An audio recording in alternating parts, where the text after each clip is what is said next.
उस राजकीय उच्च विद्यालय के लिए वह एक खास दिन था। उस जिले के शिक्षा अधिकारी कुछ अन्य शिक्षा कर्मियों के साथ उस उच्च विद्यालय का औचक निरीक्षण करने आए थे। शिक्षा अधिकारी विद्यालय के प्रधानाचार्य और अन्य कर्मचारियों के साथ उस विद्यालय के हर एक कक्षा में हो रही गतिविधियों का निरीक्षण बहुत ही बारीकी से कर रहे थे। तभी अचानक ये छात्र कक्षा से बाहर क्यों खड़े हैं? शिक्षा अधिकारी की नजर एक कक्षा के बाहर खड़े कुछ किशोर छात्रों पर गई, खासकर उस छात्र पर जो अपने अन्य सहपाठियों के साथ बैसाखी के सहारे खड़ा था। सर, अभी पता करवाता हूं। प्रिंसिपल साहब ने अपने साथ चल रहे एक ऑफिस स्टाफ को इशारा किया और प्रिंसिपल साहब का इशारा पाते ही स्कूल का वह कर्मचारी लपक कर उस कक्षा के भीतर गया। सर, भीतर गणित की कक्षा चल रही है और इन चारों छात्र के गृह कार्य में काफी गलतियां हैं, इसलिए सजा के तौर पर इन्हें कक्षा से बाहर खड़ा किया गया है। स्कूल के स्टाफ के इस जानकारी से प्रिंसिपल महोदय संतुष्ट हुए। अच्छा। प्रिंसिपल साहब ने उस शिक्षा अधिकारी को इस पूरे मामले से अवगत कराया, लेकिन पूरी बात सुनते ही शिक्षा अधिकारी भड़क गए। उन्होंने उस स्कूल के प्रिंसिपल की ओर देखा। कक्षा समाप्त होते ही आप उस शिक्षक को हमारे सामने हाजिर कीजिए। स्कूल के प्रिंसिपल उस शिक्षा अधिकारी का एक शिक्षक के प्रति ऐसा रवैया देख हैरान हुए। सर, गलती तो इन बच्चों की ही है। गलत सही का पाठ तो वह शिक्षक इन छात्रों को खूब पढ़ा रहे, लेकिन क्या उन्होंने कभी स्वयं मानवता का पाठ नहीं पढ़ा? शिक्षा अधिकारी की नाराजगी प्रिंसिपल साहब की समझ से परे थी। माफ कीजिएगा सर, मैं कुछ समझा नहीं।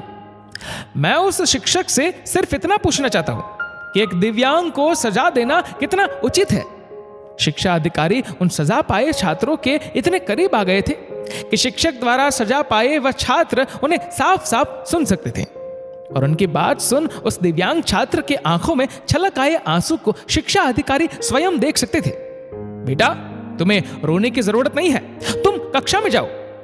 शिक्षा अधिकारी ने उस दिव्यांग छात्र के माथे पर हाथ फेरा, लेकिन उस छात्र ने शिक्षा अधिकारी के समक्ष हाथ जोड़ लिए। सर, आपसे एक प्रार्थना है।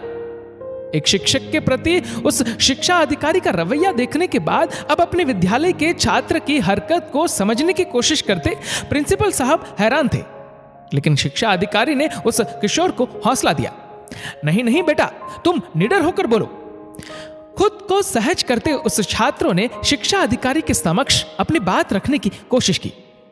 सर, मैं अपनी कक्षा में सभी विद्यार्थियों से उम्र में बड़ा हूं, क्योंकि मेरे माता पिता ने मेरी दिव्यांगता को देखते हुए स्कूल में मेरा नामांकन करवाने में काफी विलंब कर दिया था, और प्रिंसिपल सर ने भी मुझे दिव्यांग कोटे में ही नामांकित किया था। प्रिंसिपल महोदय चुप रहे हैं, लेकिन शिक्षा अधिकारी ने छात्र के साथ हमदर्दी जताई।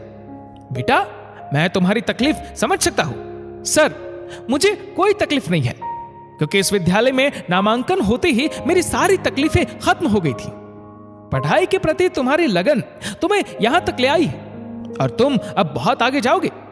उस दिव्यांग छात्र की बातों से प्रभावित शिक्षा अधिकारी ने उसकी पीठ थपथपाई। नहीं सर, इसमें मेरी लगन कम, लेकिन मेरे उन शिक्षकों का विश्वास ज्यादा है, जिन्होंने मुझे मेरे सहपाठियों के साथ एक समान रूप से पढ़ाने के साथ साथ मुझसे हुई गलतियों के लिए समान रूप से सजा भी दिया है।